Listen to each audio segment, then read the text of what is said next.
Let me ask you something real quick. When was the last time you sat down and actually tracked where every single dollar of your money went last month? Not a rough guess, not a I think I spent about this much. I mean, actually looked at it line by line. Most people never do that, and that is exactly why most people are stuck.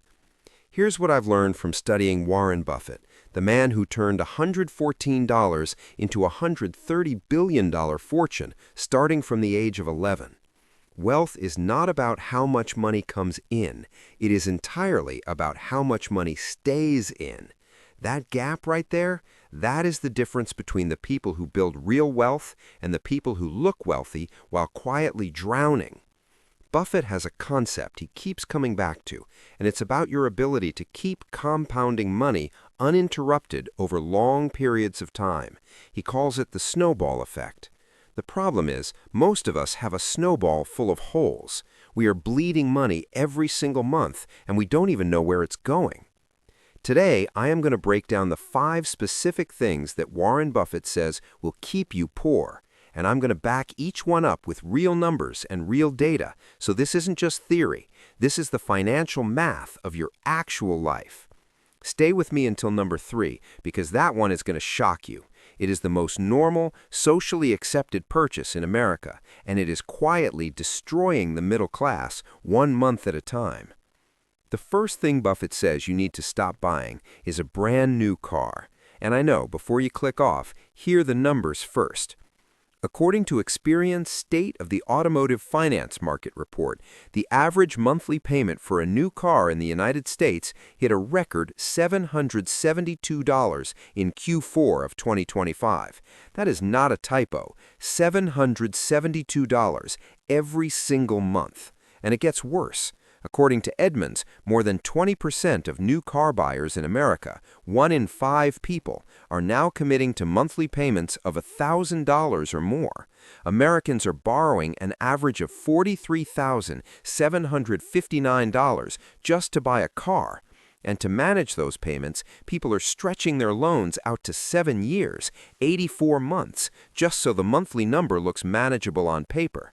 What you don't see is that on a 7-year loan, you end up paying thousands more in interest, while your car is simultaneously dropping in value every single day you own it. Here's the math that changes everything.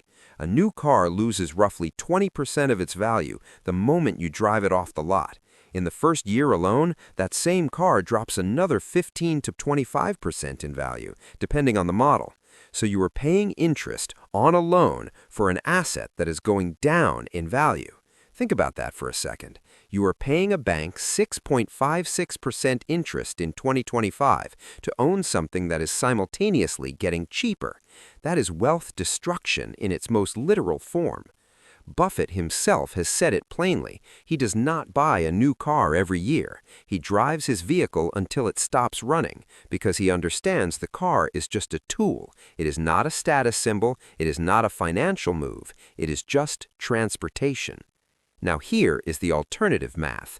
If you bought a solid used car, and according to Experian, the average used car payment is $532 a month, and you invested the $240 difference into an index fund tracking the S&P 500 over 20 years at a historical average return of around 10%, that difference alone compounds into over $180,000. You did not do anything fancy. You just stopped giving your money to a car dealer for something shiny. The second wealth killer Buffett talks about is buying too much house. Buffett famously paid $31,500 for his house in Omaha, Nebraska in 1958. He still lives there. One of the wealthiest humans on the planet lives in a 6,500 square foot home on a regular street in Omaha. Not a compound, not a coastal mansion, his home. Why? Because he understood that a house is a place to live, not a monument to your net worth. Here is what the data tells us about what's happening with housing in 2026. Mortgage rates are still sitting elevated after the rate environment of the past 3 years. When you take on a mortgage payment that represents more than 30% of your take-home income, which millions of Americans are doing right now because of how high home prices remain, you become what the financial world calls house poor. House poor means you technically own a nice home, but you have almost nothing left over each month to invest, to save, or to build actual lasting wealth. You are working entirely for the bank and the mortgage servicer. Your paycheck flows through you like water through a sieve. Buffett's point is not that you shouldn't own a home. His point is that you should buy what you need comfortably, and every dollar left over should go into productive assets, stocks, businesses, index funds, things that make money for you while you sleep. A third empty bedroom that your neighbor sees when they drive by is not an asset. It is a liability dressed up in drywall. Here we go, number 3. This is the one I told you to pay attention to. Buffett has a quote that cuts right to the heart of this one. He said that price is what you pay and value is what you get. Those two things are almost never the same when it comes to luxury branding. Let me explain what I mean. When you buy a $2,500 designer bag or a $5,000 watch, you are not paying for the materials. You are not paying for the craftsmanship beyond a certain baseline. What you are paying for is the logo. You are paying for the story the brand has sold you, and more importantly, the story you are trying to tell other people about yourself. Buffett said he does not care about the label inside his collar. He buys clothes that fit and last. That's it. Now, let's look at what this actually costs people at scale. The global luxury goods market crossed $380 billion in 2024. Americans are one of the largest consumer bases for that market. Think about what is actually happening here. An enormous amount of middle-class income is flowing toward items that begin losing their premium value the moment you buy them, that no one else is thinking about as deeply as you think they are, and that do nothing to move your financial position forward. Buffett's insight is specifically about the psychology here. He says people buy luxury items to feel respected, or to feel successful, or to feel like they belong in a certain group. But that feeling, at its core, is a problem that money cannot fix. If you need a $1,200 sneaker to feel confident walking into a room, the sneaker is not your real problem. The investor mindset is the exact opposite of the consumer mindset. An investor asks, what is the true value of this, and what am I actually paying for it? A consumer asks, what does this say about me to other people? One of those questions builds wealth. The other transfers it directly to someone else's balance sheet. This one is sneaky because individually, none of it feels like much money. A 2025 CNET survey of over 2,400 American adults found that the average American spends $90 a month on subscriptions. That's $1,080 per year. And buried inside that number is something that should genuinely bother you. The same survey found that the average person wastes about $200 per year on subscriptions they are paying for, but not actually using. This is not an accident. This is a business model. Subscription companies design their entire revenue structure around what behavioral economists call passive spending. They know you will sign up, they know the billing will go on autopay, and they're banking on the friction of canceling being just slightly annoying enough that you never get around to it. Every month you forget, they win. It is not laziness on your part. It is sophisticated, intentional design working against your interests. Buffett runs his business and personal finances with a principle of deliberate review. Every expense must justify itself. If it is not producing value or directly serving a purpose, it gets cut. That discipline applied to your personal subscriptions would immediately free up real money every month. Here's the exercise. Right now, not after this video, right now, open your bank statement or your credit card statement from last month. Go line by line through every recurring charge. Write down every subscription, and then ask yourself, did I use this in the past 30 days? If the answer is no, you are paying a company for nothing, and that is money that could be compounding in your favor instead. According to research from Bango, the average American now holds 5.4 subscriptions. Some of those are genuinely valuable, but be honest with yourself about the ones that are not. The gym membership you haven't used since February, the meal kit service that piled up until you canceled the deliveries but forgot to cancel the account, the software trial that converted to paid months ago. Cancel them today. This is the most dangerous one on this list because it disguises itself as wealth building. Buffett has one of his most consistent and clear rules in all of investing, and this is it. Never invest in something you do not fully understand. His exact framing is that the stock market is a device for transferring wealth from the impatient to the patient. Every few years, a new get-rich-fast wave rolls through. You've seen them. Crypto in 2021, NFTs in 2022, meme stocks in 2021, and again in various forms since.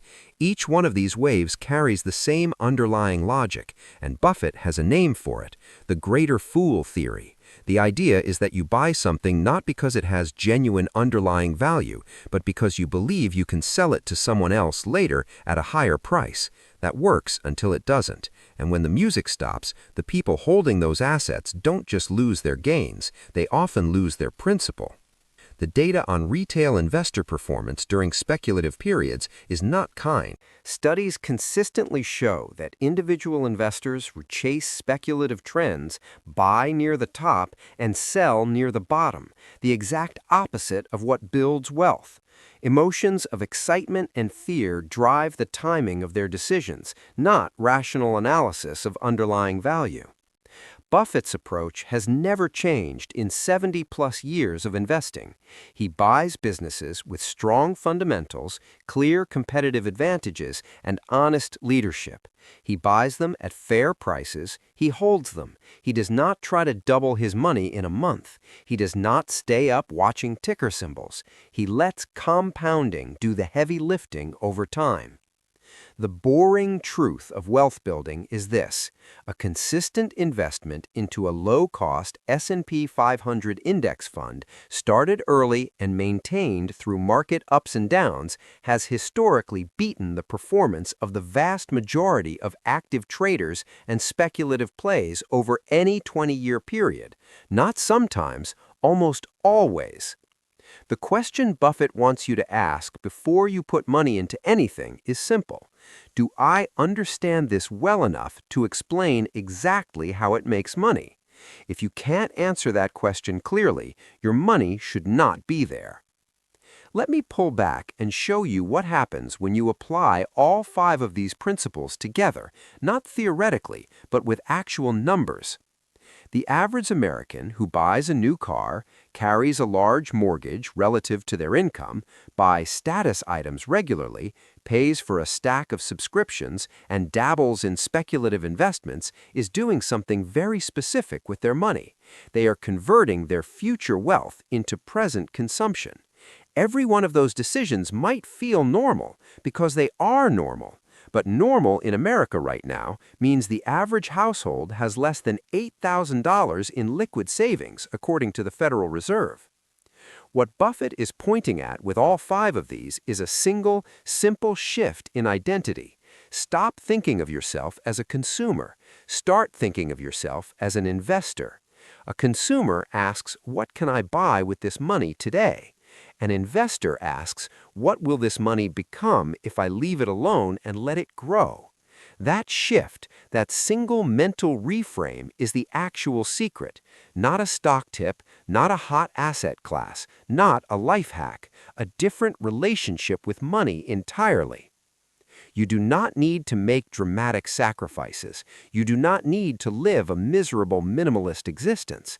Pick one thing from this list, just one. Start there, and when that becomes a habit, add another. Buffett started investing at 11 years old with $114. By the time he was 30, he was worth $1 million. By the time he was 50, he was worth $300 million. And then, because of compounding, he added almost all of his $130 billion fortune after the age of 65. The snowball just needs time and an uninterrupted slope.